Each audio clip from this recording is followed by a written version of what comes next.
But if it's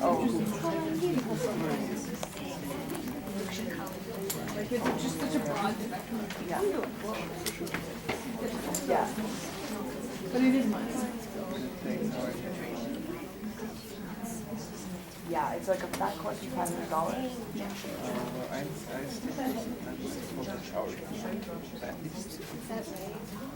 Welcome everyone to the GCACC Skills for Mindful Living series. We have Katya here with us tonight. And I'll do a little bio on Katya, but also just a little housekeeping. So the men's washroom is out this door on the side, and the women's is kind of around the horseshoe to the left on the back side. You may have noticed the front doors are locked, so if you have to leave at some point in the presentation, you won't be able to get back in, unfortunately. We'll go for about an hour, is that right? And then we'll have some room for questions at the end, but I think Katya will be willing to questions. Okay. So Katya is on this page. Yep, she's right here, don't worry. So Katya has a private practice in Vancouver, and she combines her formal training as a registered clinical counselor with her lived experience to facilitate growth and healing of other people. She specializes in recovery of trauma, anxiety, depression, and helping people navigate through grief. As well as her work in private practice, she supports people as a family therapist at the Boys and Girls Club and as a group facilitator at Ovarian Cancer Canada. Her passion is to guide people to discover who they really are, beyond all the stories, thoughts, judgments about themselves. So with that, I welcome Katya. Thank you. So welcome everyone, thank you for coming.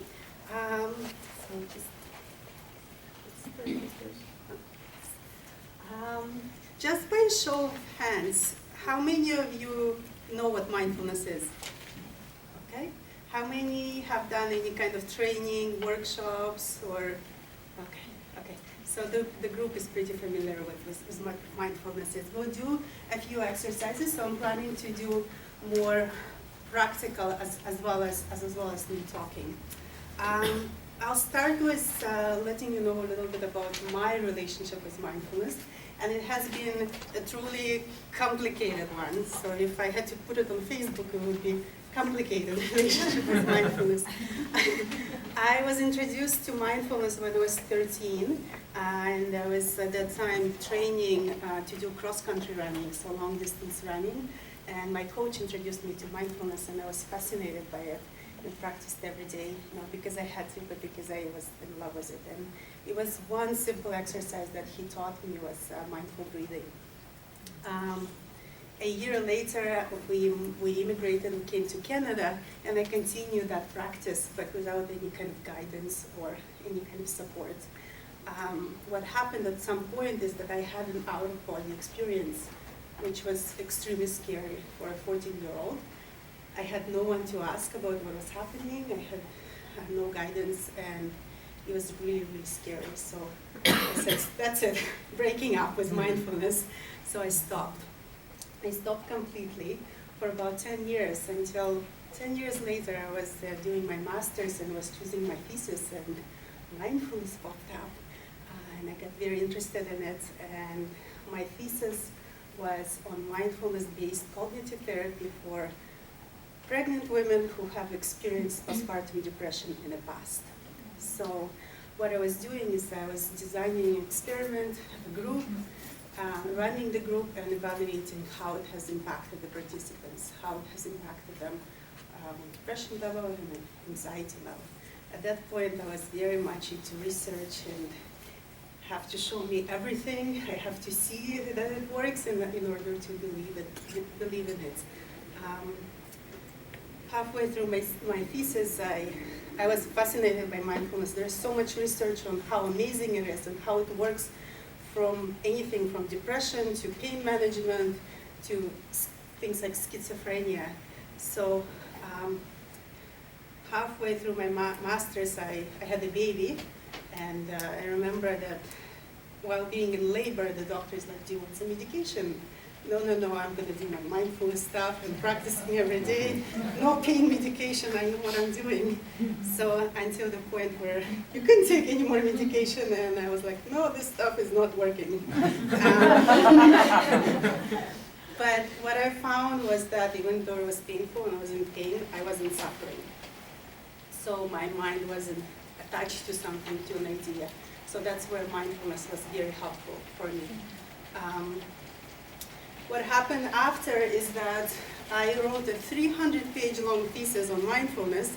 It took me a year to write that whole thing, and it was painful because I had a toddler at the time, and I think it was more painful than childbirth. After I finished 300 pages, I defended my thesis. I was struggling a little bit with finding work, and went to go see a counselor who suggested me to do some mindfulness exercises. And I said, no, I'm not coming back, and no, I'm not reading any more articles on mindfulness. And so at that time, it was kind of a breakup with it again. And then I started working, and with a lot of my clients, actually I was using mindfulness. So it was kind of, I was trusting it, but also had difficult time with it, especially with the fact that it's applied to everything. Whatever you're experiencing, just do mindfulness, you're going to be fine. And I didn't really believe that. So today I'm going to be talking about mindfulness and heartfulness. And as I said, when I was doing my master's, I was so into research, into the evidence. And if you told me about heartfulness, I'd be like, what are you talking about? Where is the evidence? What do you mean breathe with my heart? I breathe with my lungs, not my heart. So it was a journey to be comfortable with something that's kind of more spiritual, less measurable. So what I'm going to talk today about is a little bit of mindfulness and heartfulness as well, and what those things are. Whenever I talk to and do a presentation, or when I work with clients, I kind of see it as if you are at a farmer's market or a fair. And you're walking around, and there's a bunch of gems, and you come and you taste different things. And when you taste different things, you go like, oh, this I like, this not so much. So it's kind of, as we go through this presentation, I'll invite you to try different things. So when we do the exercises, I'll invite you to try them. But then it's up to you to say, I'm going to buy this one, or no, thank you. Okay? So we'll talk about what is mindfulness, a little bit about history of it, because it does tie into heartfulness, and explore heartfulness a little bit. So what is mindfulness? So the way John Kabat-Zinn defines it is paying attention in a particular way, on purpose, in the present moment, non-judgmentally. So it takes a lot of work to get this and to figure this out. And you can talk about it all you want and try to understand it, but unless you start doing it, you can't really get it. And it's kind of like with exercise. A coach or a trainer can explain to you how to do squats, but unless you do them, you don't actually have the experience, you don't actually have the understanding. What I found very interesting about mindfulness is that when you Google mindfulness and click on pictures, you see these images, beautiful images. But this is something that when I was facilitating my 8-week group on mindfulness, this is something that came up as a concern for my participants, because they were saying, so I have to climb a mountain to be mindful, or I have to get out to the beach to be able to do this. I have to be surrounded, and it has to be at this specific time at the sunset. Is that the only time? Is that the only way to be mindful? And no, it's not. One of the Buddhist story talks about the monk who has meditated in a cave for 30 years and has done so well and thought that he has achieved something very beautiful. And then he went out into the world and lived in the village, and he hasn't been able to do that, to achieve that peace and stillness of mind. So the real challenge is to be able to do that in the real world, not on the top of the mountain. So what I wanted to do is just do a very simple mindful breathing for everyone to begin with. So what I'll invite you to do is to just, you already know what you're doing. So just find a comfortable position and just begin with closing your eyes or finding a spot in the room to look at. And just feeling yourself sitting in a chair supported by the surface of the chair. And begin connecting with your breath. Just noticing how is your breathing today. Is it fast? Or is it slow? Is it deep? Or is it shallow? Are you breathing with your mouth or with your nose? And noticing the temperature of the air coming in and the temperature of the air coming out. Just keep focusing on the breathing. The breath is a beautiful friend. It's been with us since the day we were born. And it's going to stay with us till our last moment here.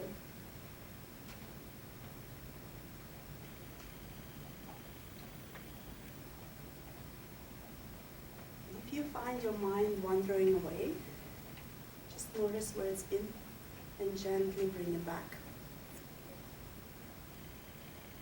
And if you notice your mind wandering away once, you bring it back once. And if you notice it wandering away 99 times, you bring it back 99 times.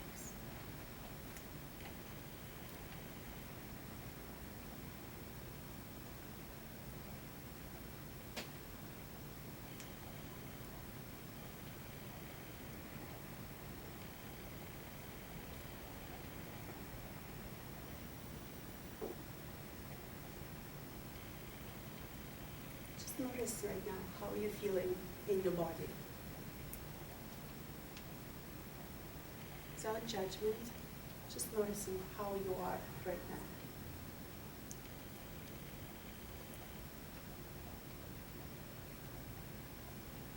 And just checking again with your breath again.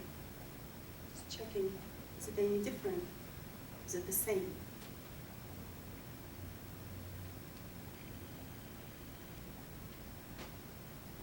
Is it deep or is it shallow?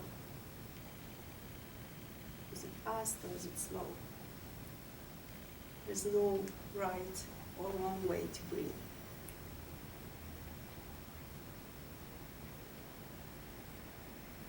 And when you're ready, coming back into the room.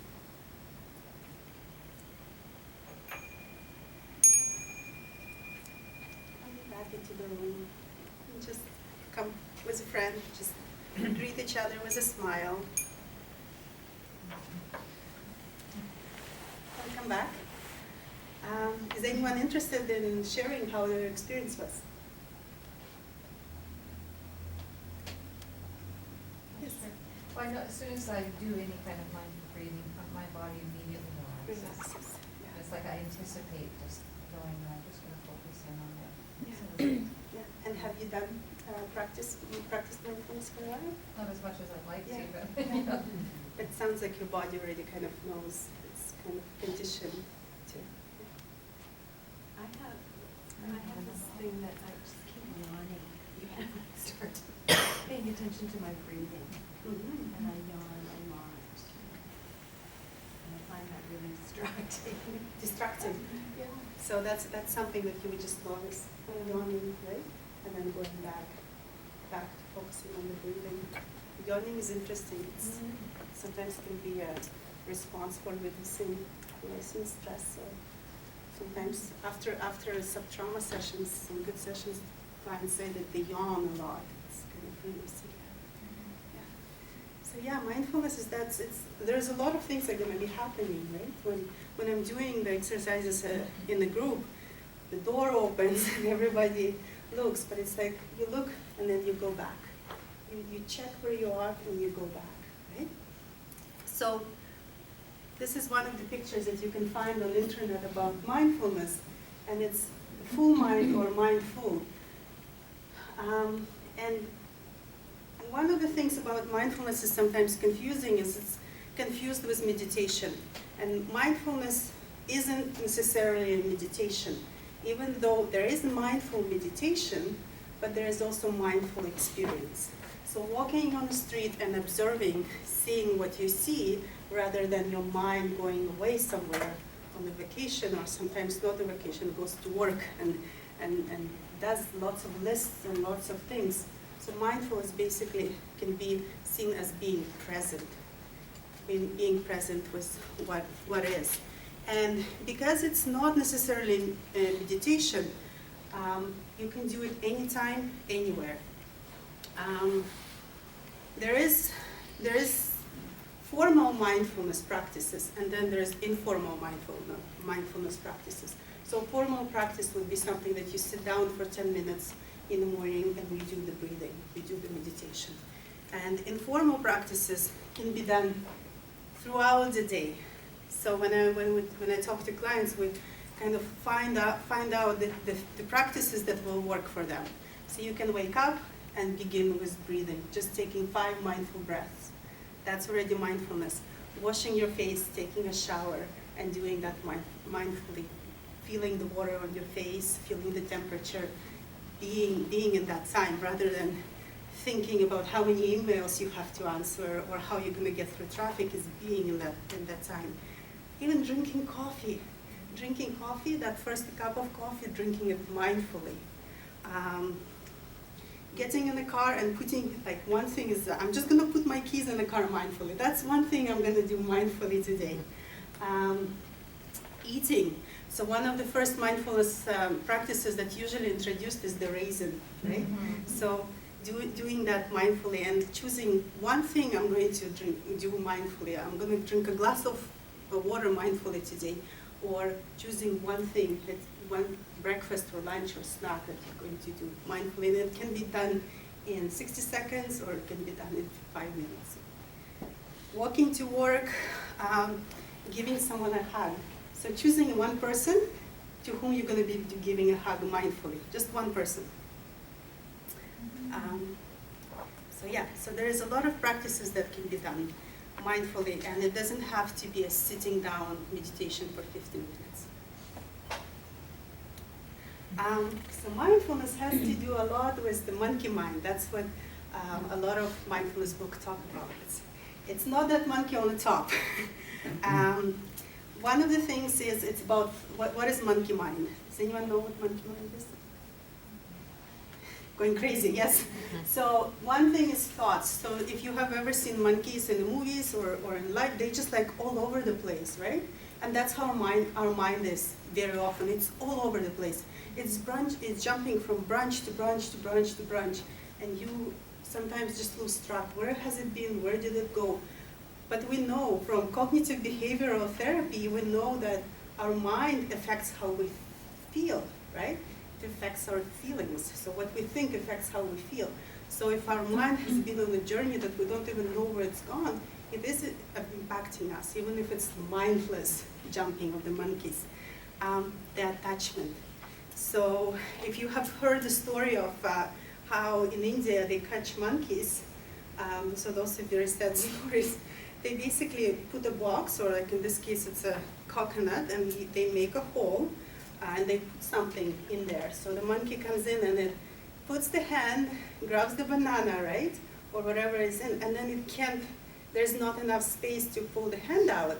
But it's so attached to whatever is inside, it smells sweet, it's something that the monkey wants. So a lot of time with our mind, it's something, we want something, we want to attach ourselves to experience, to feelings. So we grab and then we don't release. And what happens, they just come and they just grab the monkey. So that happens with our mind as well. We grab, we can't release, and that's when the suffering comes in. If we're in pain, we can be in pain and suffering, or we can be just in pain, right? So one of the stories that I've read in one of the books was that if you walk to the bus stop and you're standing on a bus stop and there is no cover and it starts to rain, right? And it's raining really hard and you realize you forgot your umbrella, right? And the bus is in 15 minutes. So you're standing there soaking wet, waiting for the bus, and you can stand there and be soaking wet and keep talking to yourself and say, how can I forget an umbrella? So silly, so stupid, blah, blah, blah, blah, blah, blah, blah. So, and another person stands there and it's, okay, it's raining, I forgot my umbrella. That's it. It's raining and 10 more minutes for the bus. When we get on the bus, one person just gets on the bus wet, another one gets on the bus wet and upset and angry, and their whole day is not a very good one. So it's kind of the same with keeping attached. And I just found this other picture, the lack of awareness. So it's being on autopilot. So just being on our phone or just doing things on autopilot. Have you ever driven from work to home and haven't remembered how you got there? So we can do a lot of things on autopilot, not being aware of what's going around us. A lot of times we're on autopilot when we're attached to something, right? So when we're attached to an idea and we just keep thinking about it, we do things on autopilot, not realizing what's happening. And it really impacts us, it impacts how we feel.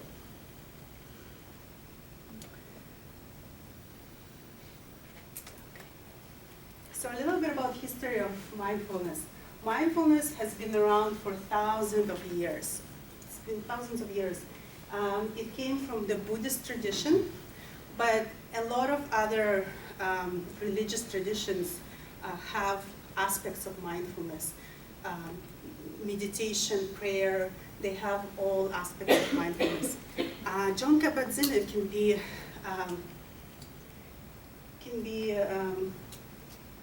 he's someone who brought mindfulness to the West, right? He's a MIT trained molecular biologist who became interested in mindfulness in end of 60s, 70s. So when it was just for hippies, it's kind of, it's interesting how it's sometimes called the New Age stuff. It's not New Age, it's been here for thousands of years. So he's someone who was interested in it and developed mindfulness-based stress reduction and brought it to US. A lot of research has been done on it, and it's kind of like CBT. It's very easy to research. You have the manual, right? You have the manual, you apply it to a few groups, and you measure before and after. It's not like other types of therapy or approaches where it's kind of flexible.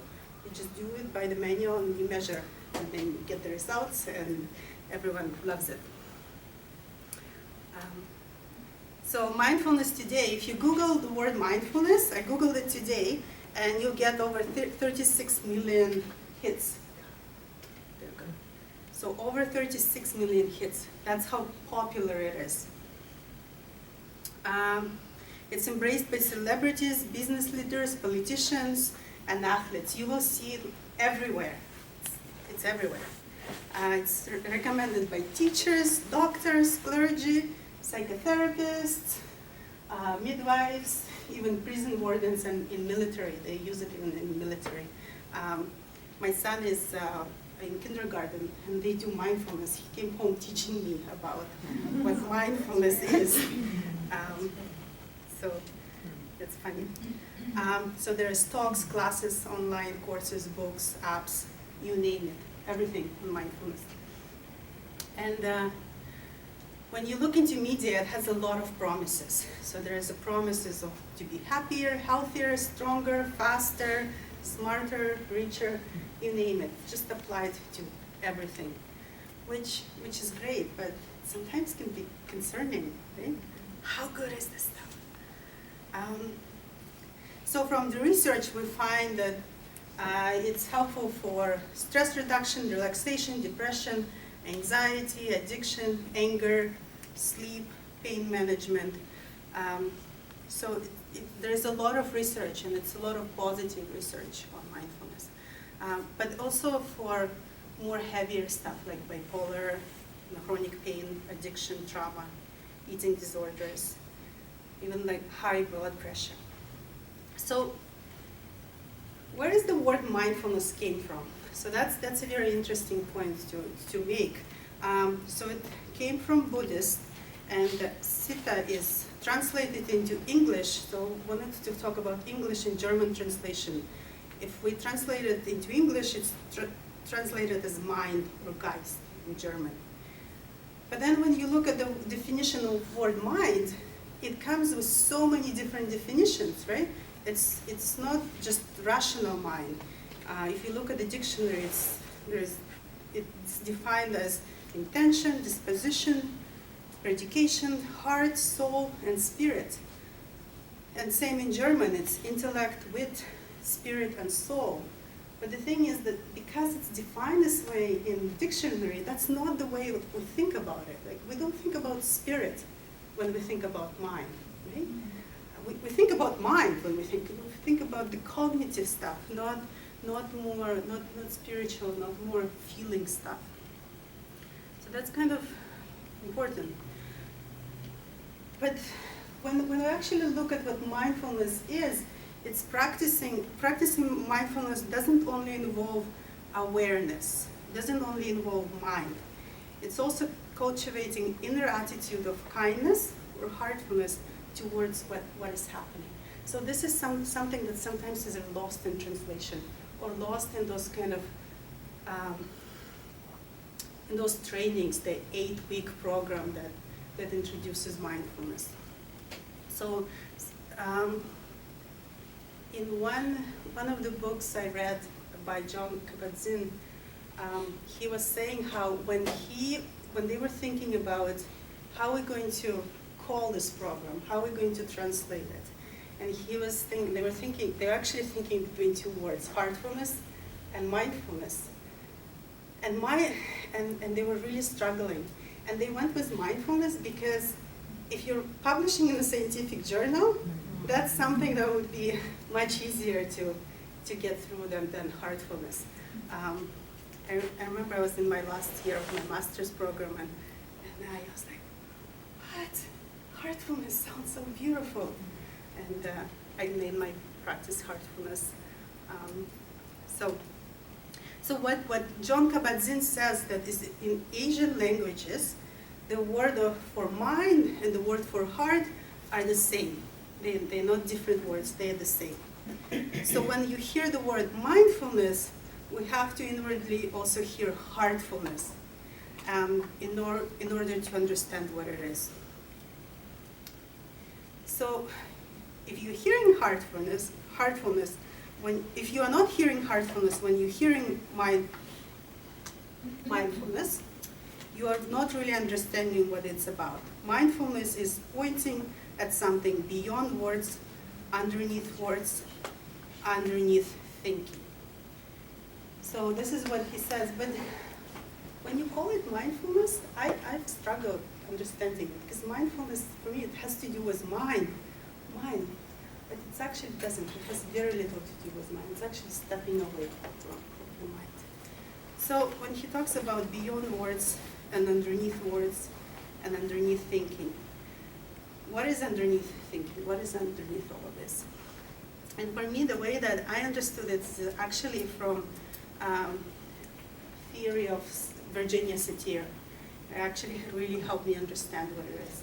And so from Virginia Satir, she talks about us human beings as icebergs. So it's not the same as Freud. It's different. We are as icebergs in a way that above the water is our behaviors, the issues, the symptoms, and what we say. That's above the water. So you can see me standing here, I can see you sitting. That's the behavior, right? We can see it. What's underneath it is often we guess or we make assumptions. So what's underneath the water is, one of the things is our needs. What do we need? That's what do I need right now? You can only guess what I need, right? And I can only guess what you need right now. In relationships, we can only guess what the other person needs, or they can tell us, right? But we never 100% know. The needs, we all have universal needs. So when you think about Maslow, all have universal needs. We need safety, we need to be accepted, we need to be loved, we need to be heard. They are all the same. From needs, we have beliefs and worldviews. So those are sometimes things that the theories we make up about how we get our needs. So if I believe that, if I know that I need to be loved, but I make up this theory that I'm going to be loved only if I'm liked by everyone, right? I'm a worthy person if everyone here loves my presentation. That's the only way I'm gonna feel for myself. That's the only way I can fulfill that need. That need can never be met. With the clients who come in and they need to be liked by everyone, that's never going to happen.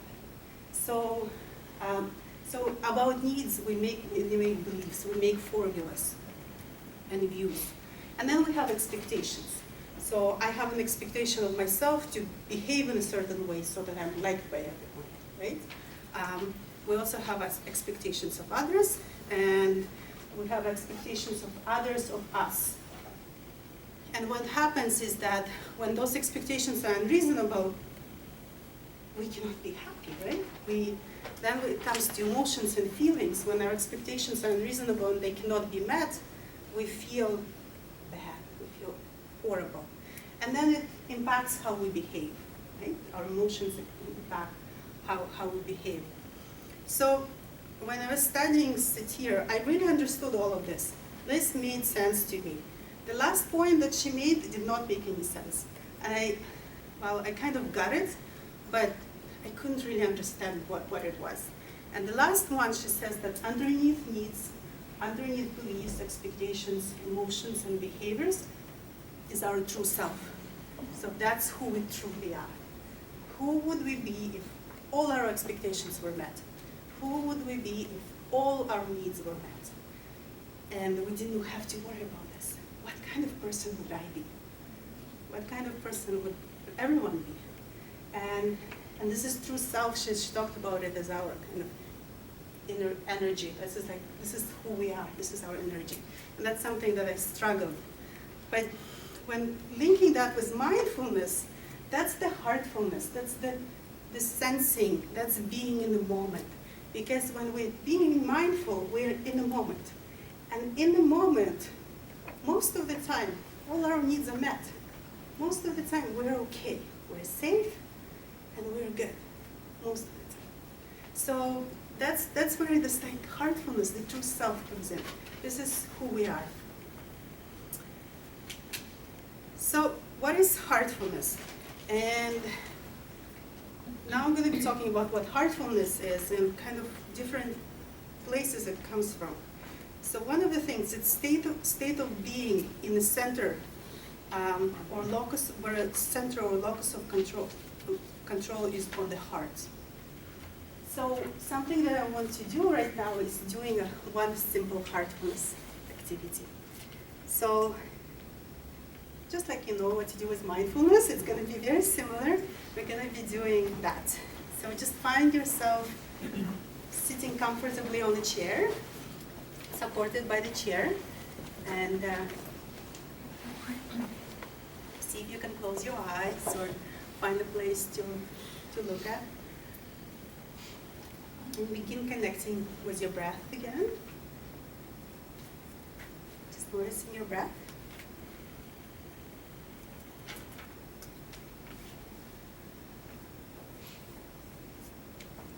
And the next breath, see if you can send your breath into your heart.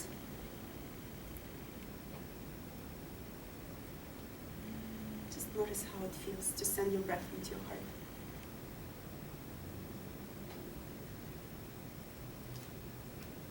And notice if you can start breathing with your heart.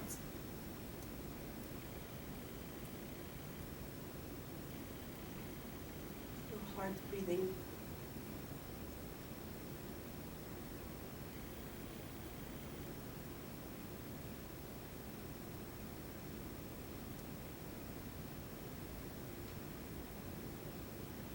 Noticing if your heart was to breathe, how would it be to breathe together with it?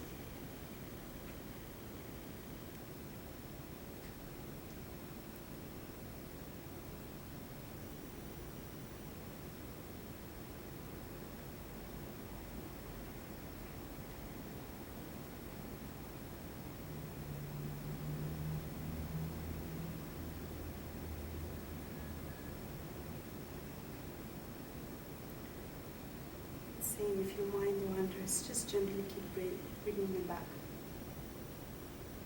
Bringing you back to your beautiful heart.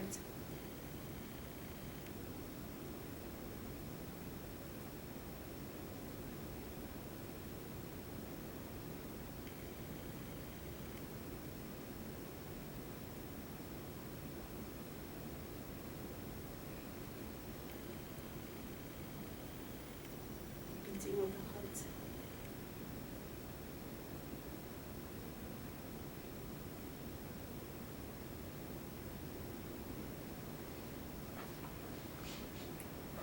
And maybe being grateful for this experience and saying thank you to your heart. And gently coming back into the room and greeting each other with a smile.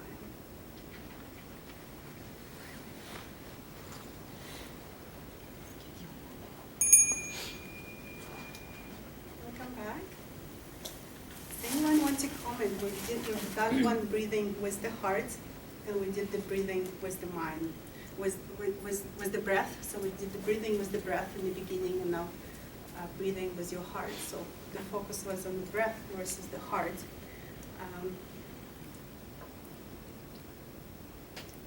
How was that? Yes. I found the breathing, just the breathing is a little bit simpler, easier to focus on. But digging into the heart, I found it was like a rock in the middle of the river, and it was passing around the heart, around more, but not in. And I was a bit frustrated with that because I thought it wasn't opening or something. So, but I just went with it anyway. It felt really good, like it was bathing around the heart. So. That's very beautiful. I find that a lot of times with the clients, when we do breathing with the heart, sometimes a lot of images come up. A lot of kind of pictures or feelings come up, and they just kind of emerge out of somewhere. And, yeah. Anyone else? Yes.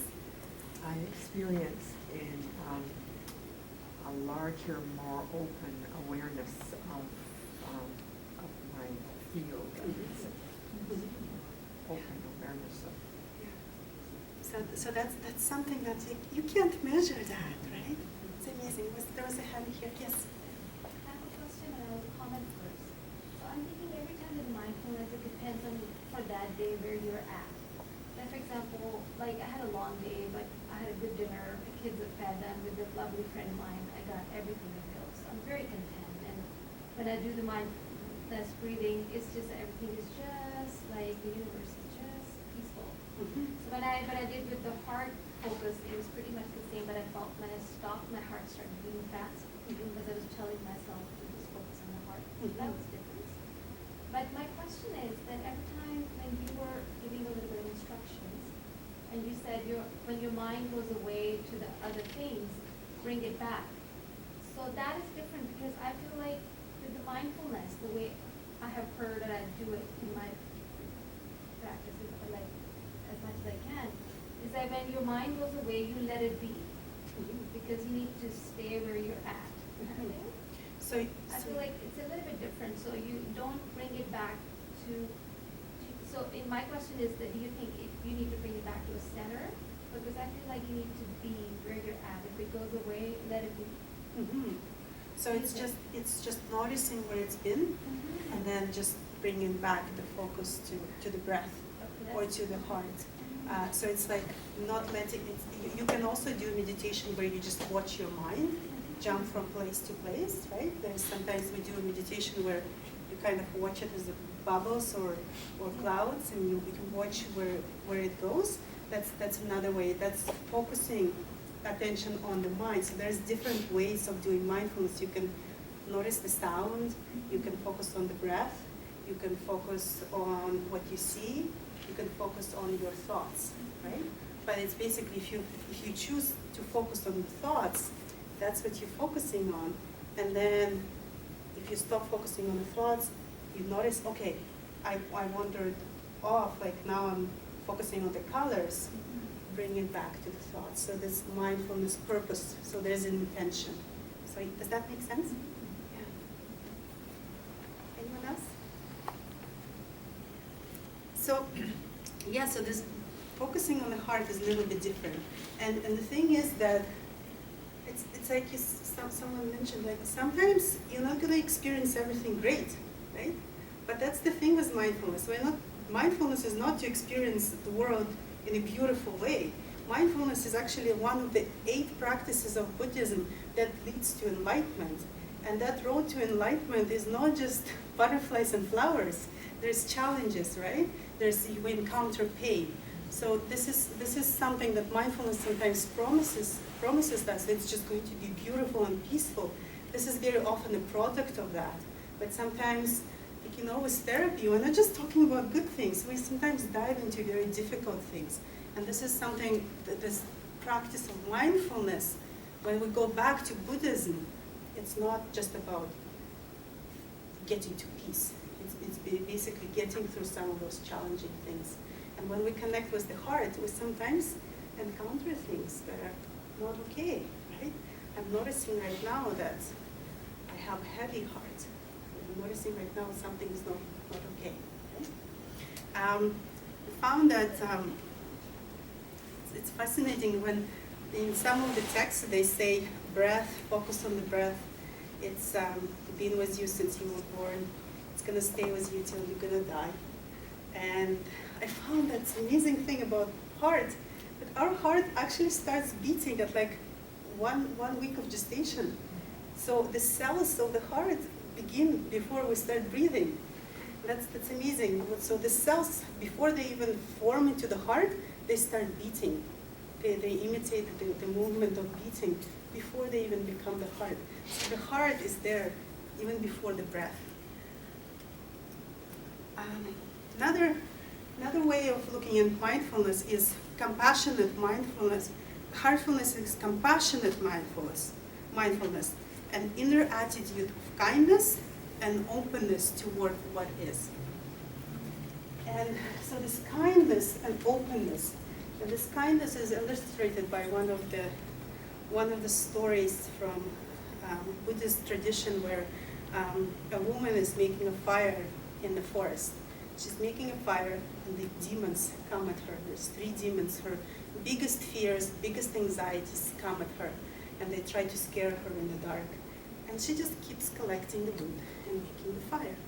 And the demons become really upset, and they come at her even harder, and they scare her, and they scream, make noise, and they yell, and she just puts a kettle on the fire and boils water. And they become even angrier, and they scream, and they just grow and become very big. And she just puts water in the kettle and waits for it to boil. Finally, the demons say, "What are you doing? Who are you? Like, your biggest fears, biggest demons. Why are you not afraid? What are you doing?" And she says, "Well, you have been here before. You're going to be here in the future. I know that. You're here now, so meanwhile, what kind of tea would you like?" So this is kind of this idea of kindness to whatever comes. If we encounter the rock in our heart, we encounter it with kindness. It's easy to be kind to happiness, joy, and peace, but how is it to be kind to parts of ourselves that are not so beautiful, right? So that's the part of kindness. And another one is the openness towards whatever is. And so remember the monkey mind, and the openness is illustrated kind of by the story of a deer. So you can just imagine yourself walking through the forest. You're walking through the forest, you're all by yourself, and it's beautiful, there's birds are singing, and then all of a sudden you feel something is watching you. It's just like you have this feeling, something is watching you. And you stop and you you look around and you see a deer. You see a deer in the bushes. And when you look at the deer, and if you've seen the deer, they're beautiful. They have these beautiful eyes, and it looks at you. And when you see something, the first thought is like, "Oh my God, don't go away," right? Or come closer, I want to see you. But the minute you make the second you make one step towards the deer, it's going to be gone, right? So it's being in this place of just being and watching and becoming one with the forest, with the deer, and there's chances are that it's going to become curious and it's going to come out. So this is the same thing with mindfulness. When we encounter kind of emotions, feelings, whatever it is, it's just the minute you're going to be like, joy, I feel joy finally. The minute you're going to try to grab it, it's going to go away and the anxiety is going to come, right? So it's being in this place, it's this way of just watching. And if it's going to go away, it's going to go away. If it's going to come, that's going to be great. But right now I see it. I see its eyes, right? So that's being with the deer versus being with the monkey. How are you going to train that monkey not to jump? Sometimes it's with this kindness, with this openness. Another way heartfulness can be described is being more connected to yourself. I was going to do another exercise here, but you kind of said it. It's like there was someone here. I think it was you. It's like whatever it was. If it feels like a rock, it's like rock. If it feels like, okay, everything is fine now and I can be connected with myself, that's okay. But sometimes I feel like everything is not fine, but still being connected with that part of yourself. So one of the meditation practices is saying, kind of breathing into your heart and asking it some questions. What is it that I need to be joyful? What is preventing me from being joyful? What is preventing me from being peaceful? And what I found that when we do that with clients, connecting to the heart, rather than just the breathing, it's like images come up, the pictures come up, the feelings, sensations come up. And then you can explore those. And heartfulness is connecting with what matters most. And what most of us think is important is things like kindness, humility, and courage. That's part of those Buddhist traditions. There is a story about two monks walking, going to the monastery, and by the edge of the river, they have to cross the river, and they see a woman sitting by the river, and she is afraid to cross the river. She cannot swim, but they are not supposed to touch a woman. So one of the monks sees, okay, you're there, I can't touch you, crosses the river. The older one watches the woman, picks her up, and crosses her with her and leaves her on the other side. And then they come to the monastery, and in the evening, the younger monk who just crossed says, "How could you do that? We have the vows not to touch a woman. What did you do? Why would you do that?" And the older one says, I picked her up at the river, and I left her at the river. You're still carrying her with you. She's still with you. And that's this idea of kindness and humility and what really matters in the moment. Right? And sometimes making difficult decisions. So when mindfulness grounds us and gives us perspective, heartfulness helps us connect with what matters most to us. Another kind of example of mindfulness is Pinocchio, the story of Pinocchio and the cricket, and listening to our conscience, right? And heartfulness can be seen as a process of becoming more human. So being more truthful, more honest, more courageous. So it's kind of the story of Pinocchio being a troublemaker in the beginning, right? But then finding his way, listening to what really matters. And when we listen to what really matters, we are becoming more human. And this is where the mindfulness comes from. That's Buddhist tradition of awakening and growth. And the inner knowing. So we refer to the heart when we're deciding matters of personal nature. So when we think about morals, spirituality, or relationships, we think about heart. What does our heart say? What does our heart tell us? And a lot of times when clients come to me and they present sometimes a situation and they say, well, what would you do, right? What is the right thing to do? I can't tell them what to do, but it's going to be from my heart, right? Whenever we're deciding any kind of, making any kind of decisions like this, we think logically, but we also think with what matters in our hearts, right? So logically, we both can agree on the same thought and the same logic, but then when we think about what really matters to us, what matters to me is going to be different from what matters to you or you, right? It's going to be completely different. So it's kind of, yes, it's connecting with that, what really matters to you. There's an example, I'm going to tell you a story about this guy. And what mindfulness helps us do is grounds us again, right?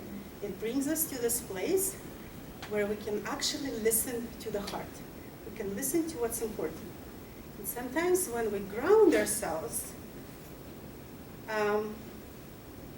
sometimes we see a way out of the situation that we haven't seen before. So sometimes when we think about logic, there is way A and there is way B. And we cannot even think about way C. So, or all the other letters of the alphabet. We cannot think about them. We can say, this is black or white, and there's no way out. So I've heard this story about this man who was sitting on the porch, old man, reading his book, enjoying peace and quiet, and there's boys started playing in front of his front yard. And they're being so loud, and he just wants peace and quiet. So he thinks, what can I do? I can either scream at them, or I can go to the backyard, but I don't want to go to the backyard. So two options. You can ask them politely, but they don't leave. You scream at them, but they don't leave. So he can go, So he can go to the back, or he can stay on the porch. I don't know what happened to my voice.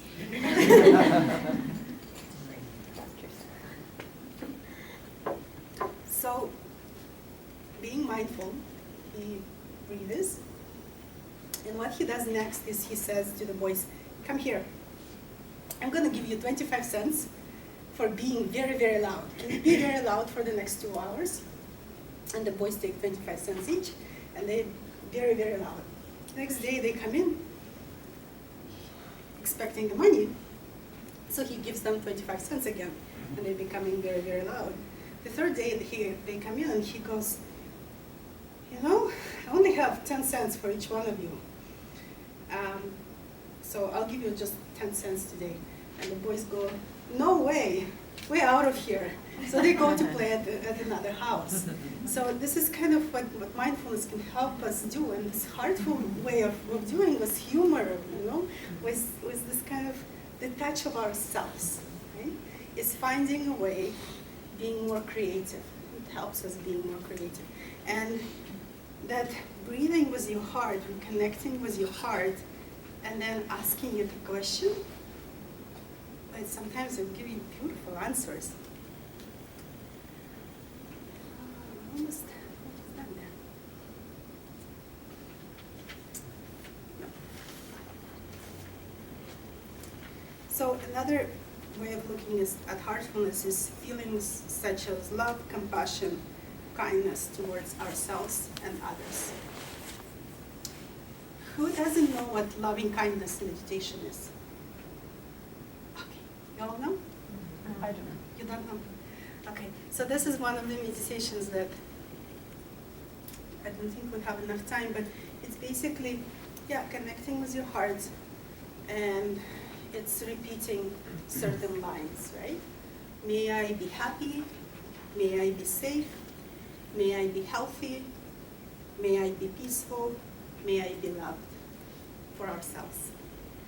And then you go through the same thing. May everyone in this room, may everyone in my family be happy, may everyone in my family be safe, may everyone in my family be healthy, May everyone in my family be peaceful.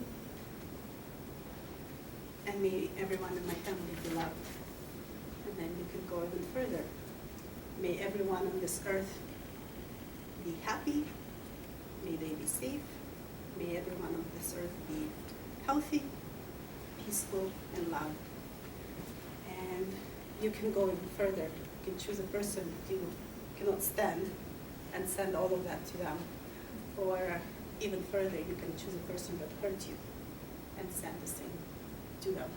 This is where this mindfulness practice comes in, where if you can imagine the person who hurt you and you try to do this meditation without any guidance, without any support, that can be very traumatic, depending on what hurt was, right? So that can bring up a lot of feelings. Sometimes mindfulness meditation come with, if after years of practice, it can come with those kind of out-of-body experiences, those strange experiences. And just doing like an online course on it, I don't think it's sometimes safe or ethical to do that. So this is something that we need to keep in mind. The group that I was facilitating for women, one of the best things they said is how impactful being in the group was and being able to share those experiences. So not just doing it on your own. And one of the women said, you can't Google, what do you do when you need to go pee when you're doing mindfulness? Or like, what do you do when your mind does this or that? But you can do that in a group, right? And you can do that with the experienced facilitator or someone who can take you not just through breathing, but when those other experiences come up, some of the mystical experiences, some of the spiritual experiences when they come up.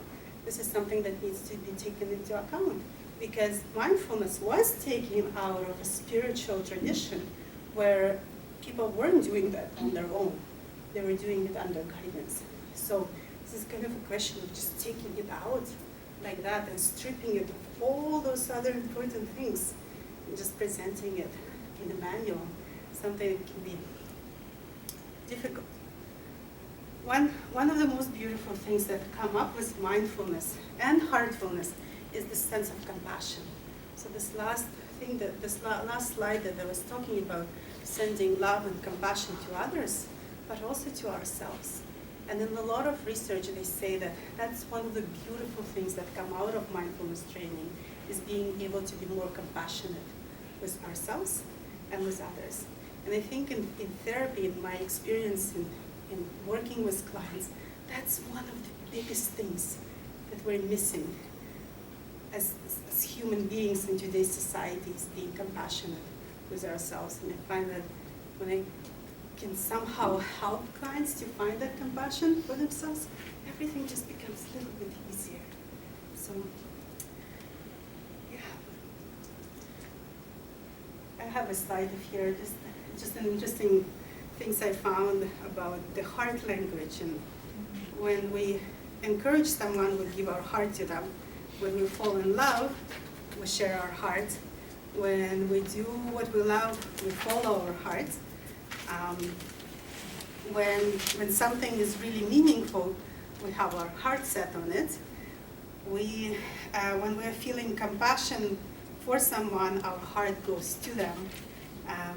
When we make mistake, but actions were well-intended, our heart was in the right place. Right? And when we acted in a beautiful, virtuous way, we have a heart of gold.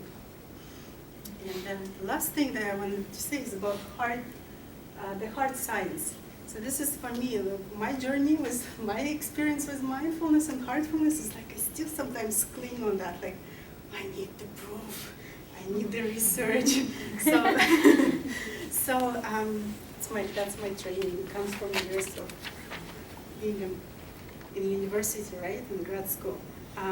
If you Google HeartMath, so that's a website that's now does the latest research on heart, and they talk about the energy field of the heart that's now can actually be measured. And they talk about heart being actually able to communicate with our mind in its own way, and heart being able to process information and make decisions, just like the brain is. So that's quite beautiful. That's the end. Thank you. Little token of appreciation. Oh, thank you so Katya. much. Thank you so much. Thank you. And I just wanted to let you all know the next Skills for Mindful Living series in May, maybe, is on grief. And so you can look for that email coming out from PCACC and through the posters that we have placed on the meeting, et cetera. So again, thank you so much.